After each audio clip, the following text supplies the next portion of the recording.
Alright, this is Super Street Fighter 2, the new challengers for the Sega Genesis.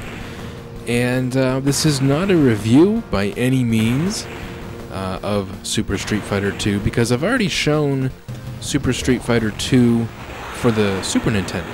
And, I wasn't a fan of the 4 new characters. A lot of people I know don't really care for the 4 added characters and the 4 added levels in Super Street Fighter 2, the new challengers. But overall, it's still a good game. And, if you're only going to own one of the Street Fighter 2 games, you could argue, why not, have the one that has the most characters and the most levels in it. So here I just wanted to show the Sega Genesis version for people who haven't seen the Sega Genesis version. Maybe some of you didn't realize this game was also on the Sega Genesis, because there's really only 2 Street Fighter 2 games on the Sega Genesis.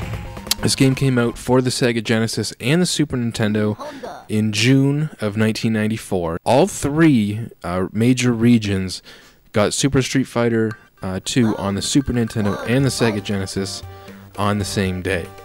But there's surprisingly some differences. On the Super Nintendo, Super Street Fighter 2 uses a 32 megabit cartridge, and on the Sega Genesis, it uses a 40 megabit cartridge. So there's actually a few extra voice clips in the Sega Genesis version.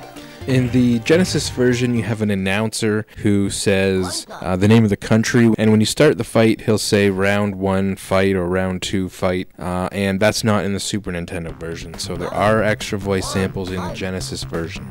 Now overall, these 2 ports of the arcade version are very close. The graphics are a little bit better on the Super Nintendo, I will not deny that, and in some cases they're so close you probably wouldn't even notice the differences unless someone actually pointed them out to you, and that's the case with me. I played the Super Nintendo version, and then, a few months later I saw the Sega Genesis version, and to me I was like, they look exactly the same. There are some subtle differences. Sometimes the levels have extra parallax layer of scrolling. Sometimes they have just a little bit extra animation in the backgrounds. On the Super Nintendo version, obviously better colors sometimes in the backgrounds.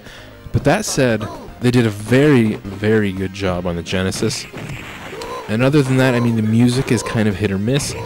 Because the Sega Genesis used a similar Yamaha FM chip as the Capcom arcade boards at the time, the music in the Genesis version is more or less a direct port. Whereas on the Super Nintendo, they basically had to rewrite all of the music for the sample-based system of the Super Nintendo. And because of that, you can argue that the Super Nintendo versions sounds a little bit more dynamic, but the Sega Genesis version probably is a little bit more true to how the arcade music sounded. So I can kind of see how people would like both. That said, however, I know that a lot of Sega Genesis fans prefer the music in Street Fighter 2 Champion Edition over Super Street Fighter 2, and in some cases they prefer the color palettes used in some of the levels where it was changed. Basically, a lot of Sega Genesis fans prefer Street Fighter 2 Champion Edition over Super Street Fighter 2, despite the fact it has less characters. And I'm one that sort of leans towards that choice. I think Super Street Fighter 2 is pretty good for what they pulled off on the Genesis, but if you don't want the extra 4 characters, I say Street Fighter 2 Champion Edition is better on the Genesis and is easier to find and will cost you a lot less.